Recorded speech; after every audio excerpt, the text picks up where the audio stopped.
White House officials to say the city had actually intercepted buses of migrants from Texas that were heading for Representative Alexandria Ocasio-Cortez's office. And at the time, AOC was calling that Texas busing program a crime against humanity. So this was a big deal, in part because the city was trying to direct all the buses to the Port Authority bus terminal.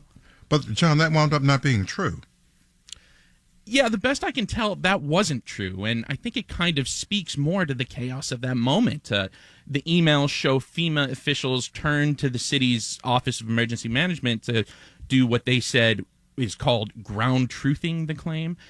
From there, they spoke on the phone, so I can't tell you what they said, but I did check in with the Emergency Management Office. A spokesperson there told me that they did get a voicemail about these buses headed for AOC's office, but the office investigated that claim and, quote, eventually found it unfounded. I asked the mayor's office about that, too, and they tell me it was standard practice in those early days to alert the feds when the city heard about incoming buses. Ultimately, no migrants were dropped off at AOC's office. In public, John, Mayor Adams was very vocal about needing the federal government to do more to help the city out in the early days. Was that going on behind the scenes as well? Yeah, Michael, it was. And one email in particular really stands out on that front. It was from September 2022. This was a few weeks after Governor Abbott started to send these buses. And it came from Deputy Mayor Ann Williams Isom, who's led the city's response to the migrant arrivals. At this point, there were 6 to 8 buses or so that were coming in a day, and she emailed FEMA's regional administrator and basically pleaded with them to help. She said the city was experiencing a, quote, humanitarian crisis, which seems to have gotten worse. And she said the city was at the breaking point. She asked FEMA to step in to better coordinate the buses that were coming from Texas. I didn't see a response in the emails, but we know that the city did end up suing bus companies in an attempt to force them to go to Port Authority. That lawsuit's still ongoing. What's the mayor have to say about all of this now that the number of new arrivals is actually slowing down, as you point out?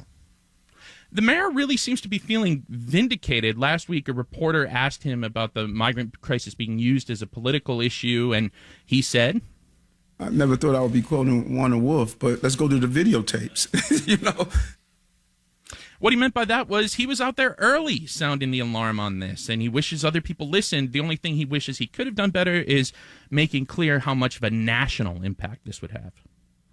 WNYC's John Campbell. John, thank you for this. Thank you, Michael. WNYC supporters include the Met, closing July 28th. A new exhibition on the Harlem Renaissance explores how African-American artists shaped modern art. Museum admission is pay what you wish for New Yorkers. Learn more at metmuseum.org. A lot of research has highlighted the links between social ties and our mental and physical health, but they are also critical for our civic health as well. On the next All of It, we'll speak with the directors of the new documentary Join or Die. It's about why you should join a club and why our democracy might depend on it. Plus, we'll start celebrating the winners of our Public Song Project and hear their music on the air. Join us for All of It, weekdays at noon on WNYC. Next hour on Morning Edition, New York Times photographer Doug Mills may have captured this weekend's billion-dollar photograph. Mills speaks to NPR after capturing an image of what appears to be a bullet flying past Donald Trump's head. That story and much more in about 15 minutes. So that on the BBC NewsHour at 9. How will the failed assassination attempt against Trump change the Republican National Convention starting today? Trump says he's changing his speech to focus on national unity. That's the BBC NewsHour coming up at 9 on WNYC. Remember, the convention and our special coverage takes place at 10 o'clock here on AM 820 or live streaming at WNYC.org. That's tonight at 10 o'clock.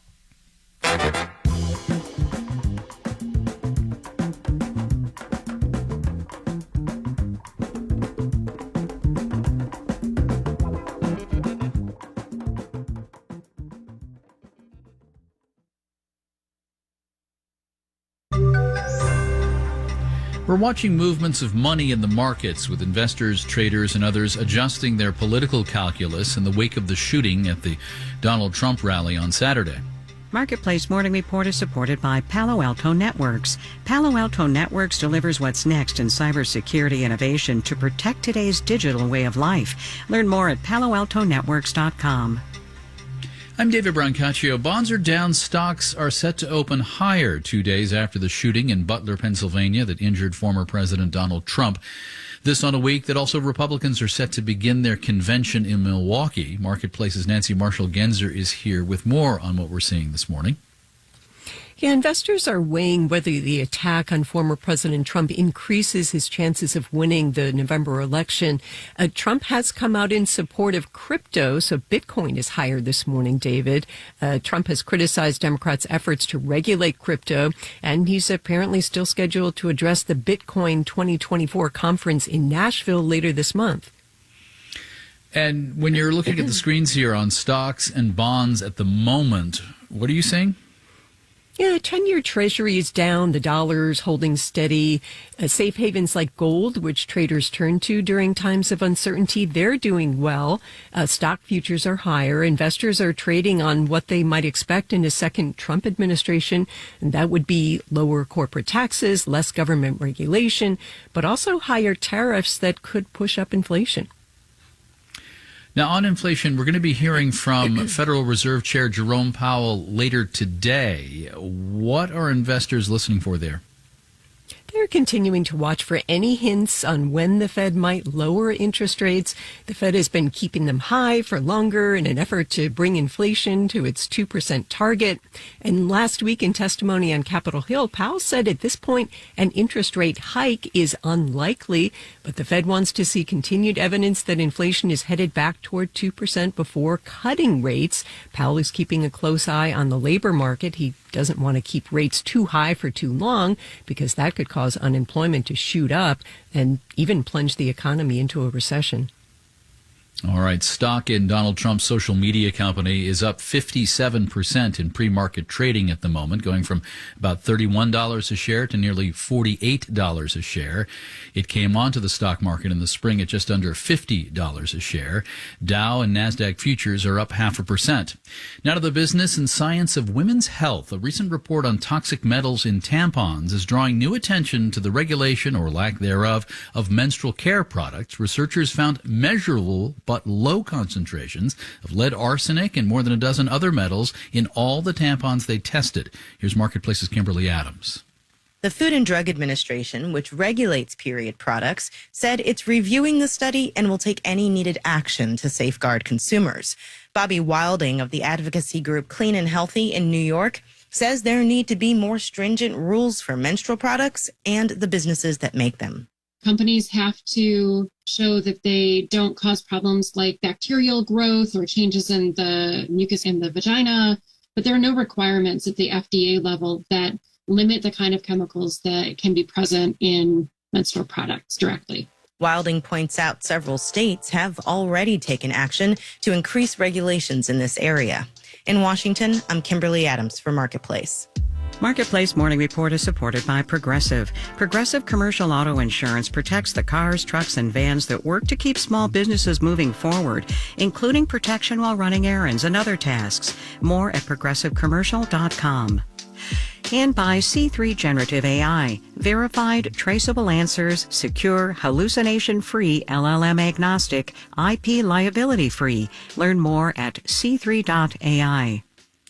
Now to social history meets economics. The 19th Amendment declared women had the right to vote, but less appreciated is the role of the terrible First World War in paving the path for women in careers in America. Our Chris Farrell's been reading into this. He's Marketplace's senior economics contributor out of St. Paul. Greetings, Chris. Good morning, David. Participation of black soldiers in World War II helped fuel the civil rights movement, but you've been reading into the connection between the First World War and the women's movement. What were some of the dynamics?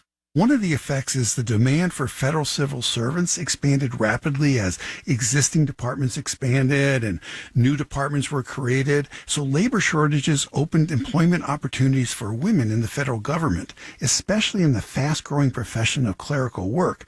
Here's a remarkable number, David. The share of women in the federal workforce more than doubled within 2 years. I mean, that's a dramatic shift, but the effects lingered even as we emerged from war? Yes, so that's the core argument of a recent and fascinating paper by 3 economists. And they argue that the First World War was a pivotal moment in the history of women and careers. This increase in women workers in the federal government affected future generations by shaping and reshaping gender and social norms. And not just for the generation that got the federal jobs in the First World War. They looked at effects on future generations? That's right. So the study highlights the intergenerational transmission of gender norms, and they use the labor force decisions of the incumbent workers' children as their main yardstick. So, for example, they find that teenage daughters of civil servants exposed to female co-workers were more likely to work later in life, command higher income, and have fewer children. And they document that in cities exposed to larger increase in women federal workers, there were persistently higher women's labor force participation in the public sector, as well as, modest increases in the private sector. And the workforce, the federal government in this case, got access to an expanded pool of smart people. Yes, and this is like one of the most important results. So men and women civil servants before the Great War, they had similar levels of education.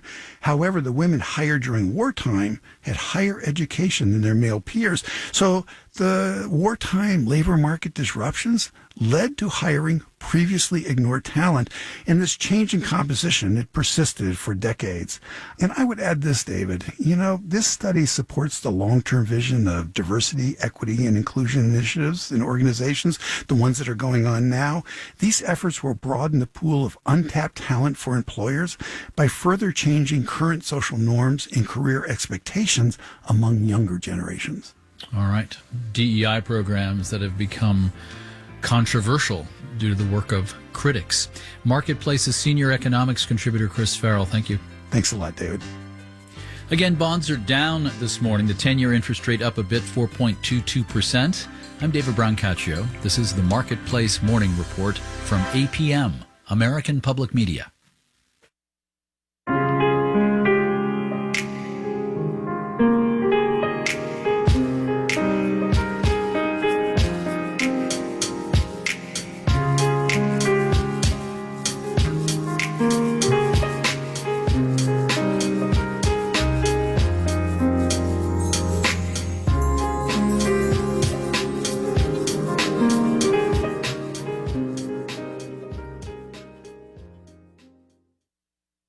Support for WNYC comes from Hudson River Park, presenting its 24th annual Blues Barbecue Festival featuring Joe Louis Walker, Cheryl Youngblood, Altered Vibe Blues Band, and more. Saturday, August 10th at Hudson River Park's Pier 76. More at hudsonriverpark.org. This is WNYC FM, HD, and AM, New York.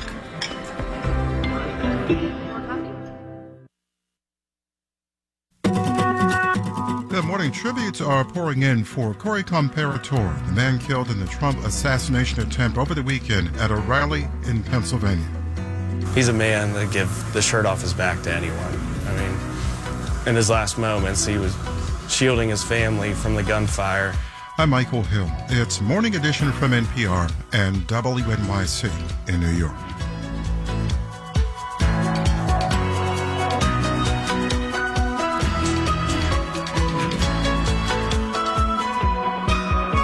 At least 90 Palestinians are dead after an airstrike the Israeli military says targeted 2 top Hamas military leaders. The legacy of microcredit financing and its creator is called into question in Bangladesh, and conspiracy theories have been spreading after a gunman tried to assassinate Donald Trump. It's Monday, July 15th. The news is next.